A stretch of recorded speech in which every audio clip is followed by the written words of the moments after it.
some of our live audience opportunity right now. So I'm connecting that right now. So as you continue, just be aware that now we have more audience members. Wonderful. I love that. Henry, can you see questions as they come in? And if we get audience questions, can you pop them in the chat for me? I will gladly do so. Thank you so much. Wonderful. Oh, and I just got the notification.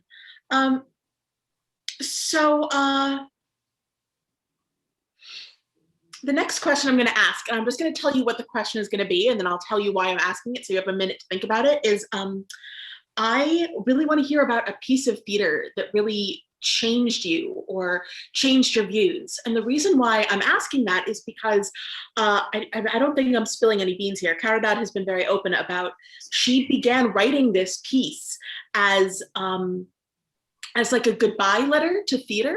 And she was getting ready to step away from her playwriting career.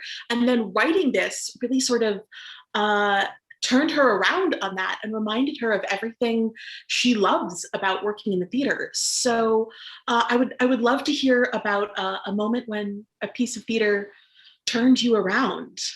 Montez, can I start with you? Do you have something? You sure can.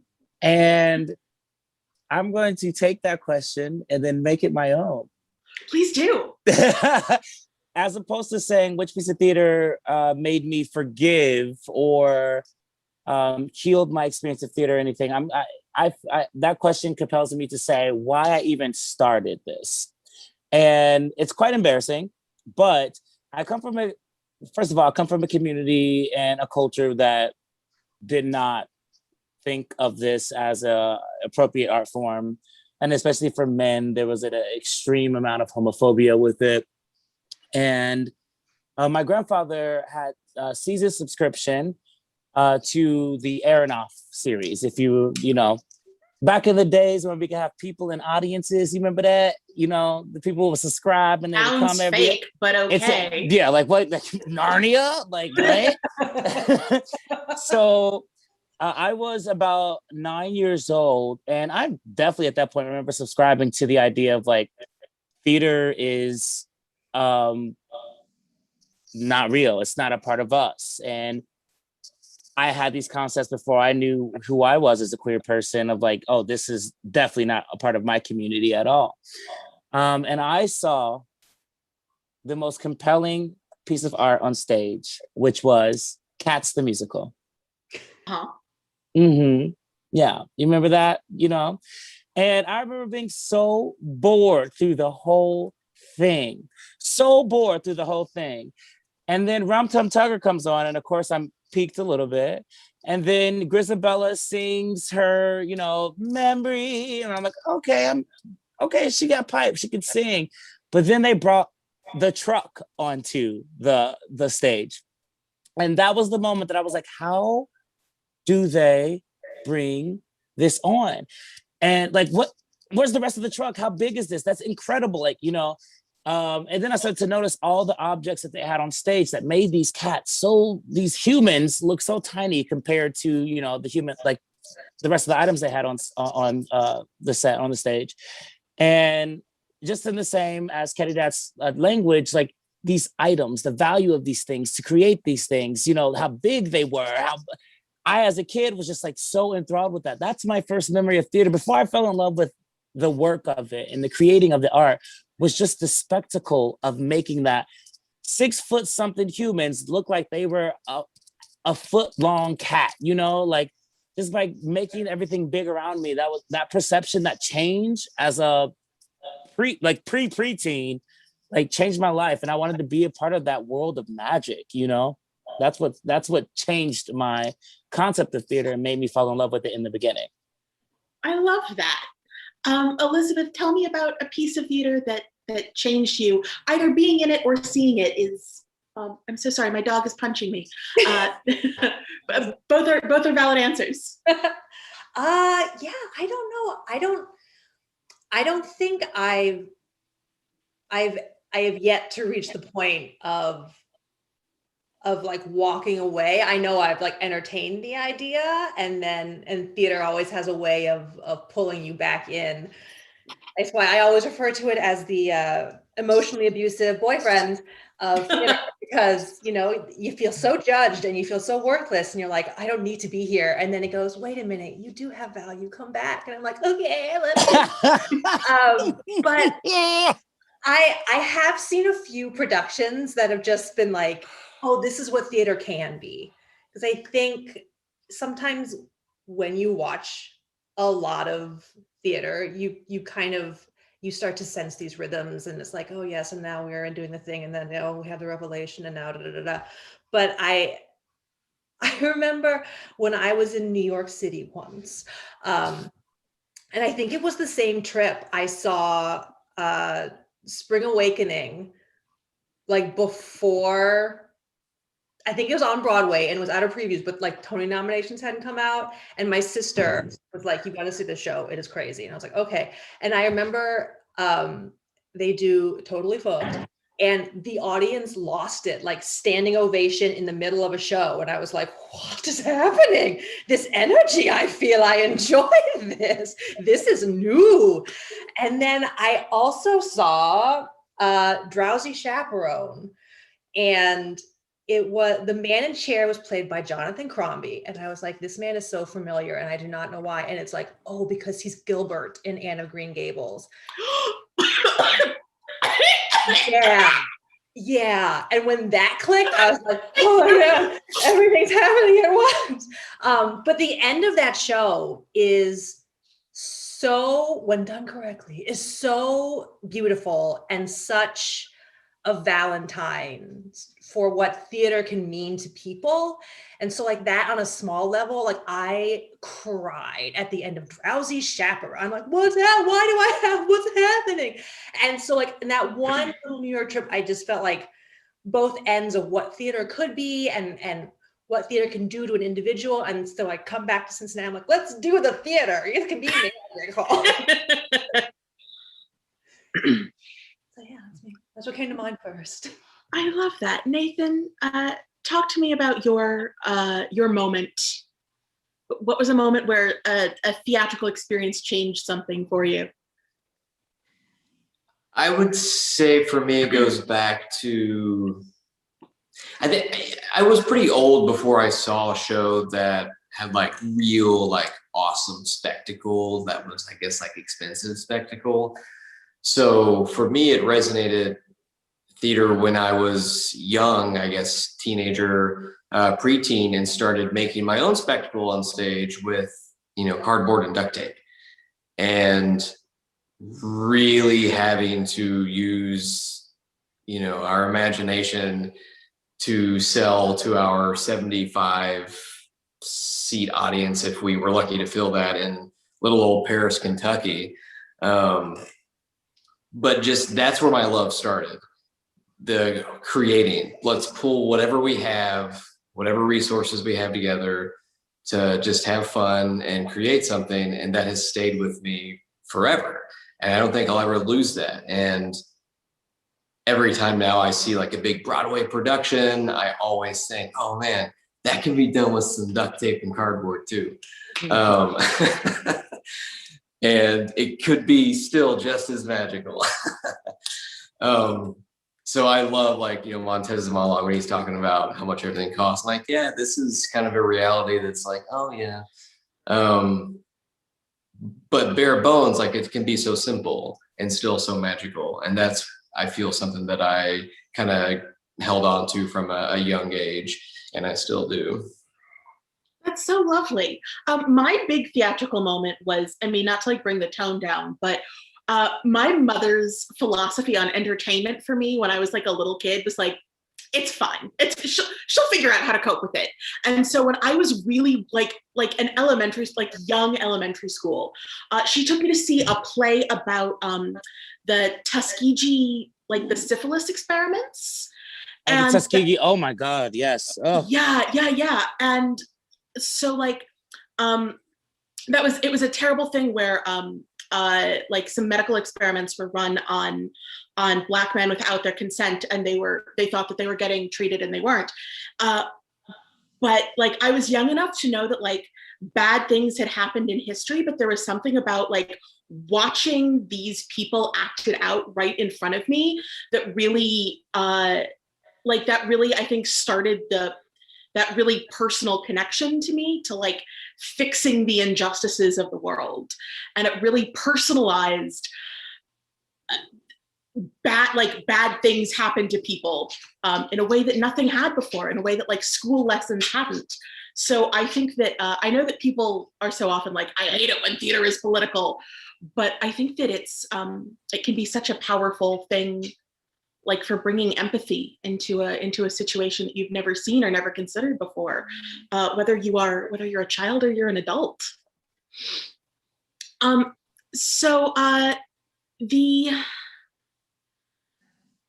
When we were talking about Montez's thing about how much theater costs, not Montez the person, but Montez the character, there's that thing about in the play about reminiscing about the kind of theater that we have when we have no money and nothing to lose.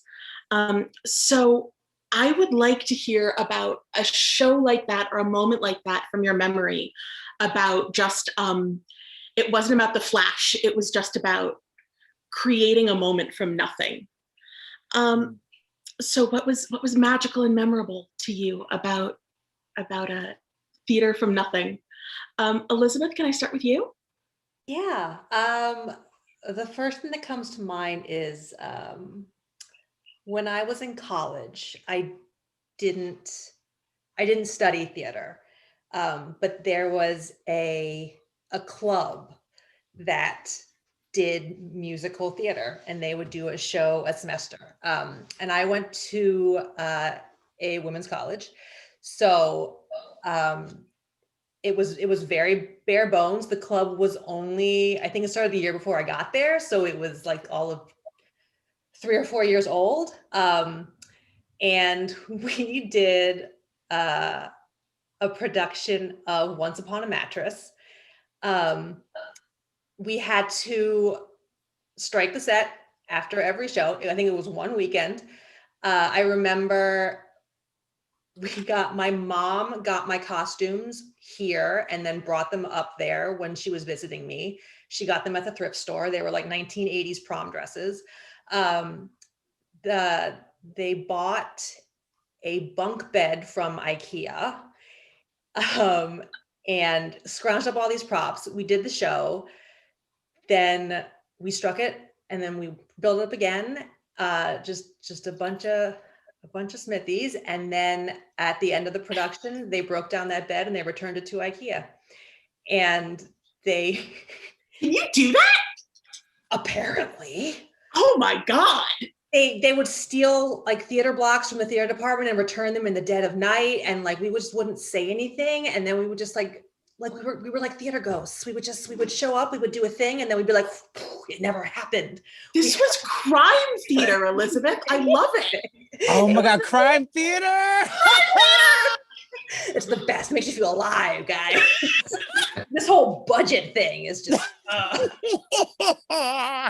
Who needs a budget when you can just steal? Sorry, disclaimer, the No does not advocate theft and has never stolen anything in our company history. Acknowledge where you receive things and purchase things, and that's important. But when you're in college and you're in club musical theater, it's no holds barred. Oh yeah, no, in that case, like definitely steal stuff. Yeah. I'm getting fired Monday morning. Nathan, tell me about your magic moment. I know that you were talking about high school theater with duct tape and cardboard. Yeah, that kind of bleeds into, college too. Those shows, like student run productions, the shows that were in a very small space where you didn't have an adult in the room leading you, and you were usually just with your best friends, maybe at 3 a.m. rehearsing. Maybe you were a little drunk or high or something like that, and you felt like you didn't have anything to lose. Maybe you were there because you didn't get cast in the main stage show that you thought you were going to. So it was a backup plan, or maybe you just wanted to try something different that you weren't able to do on the main stage show. Those were some of my favorites, just because, again, you're just with the people that you really know and love, just trying to do something really awesome, you know, trying to make that magical moment just because you love doing it. And that was always really cool to me. Montez, my darling, how about you? Oh, first I was going to say a particular show, but I'm not, because Nathan just reminded me of something that really is incredible. It was going to be a community theater show, my first and last community theater show that I ever did. But I'm not going to talk about that because pay your artist. That's all. That, you know. So second gets honorary mention, which is this production of Wild Party, L'Accuse's Wild Party that I did in college. My really good friends, Kaylee and Jeremy, created this series. I went to a college and they had this 307, which is the room number, Studio 307. Nathan, you know what I'm talking about. In which you just got to play with your best friends. And like, sometimes it was great and sometimes it was fucking terrible, but you got to play and create these art and experiment in ways that you weren't able to when you're on the school's budget. You know what I mean? So like that now moves to number one. And I wasn't paid for that, but I also got an education from it. So that's a different situation. Yes, and that was probably one of those moments. It was just literally actor blocks and the sheets and the piano that came in the room and the actors that just wanted to sing something that was not stereotypically them. You know, we got to play and go outside of our own box, our own four corners, and that was nice. It taught me how to be experimental and an artist in a way, you know. Yeah. I assistant directed the school musical my senior year of high school. It was Cinderella.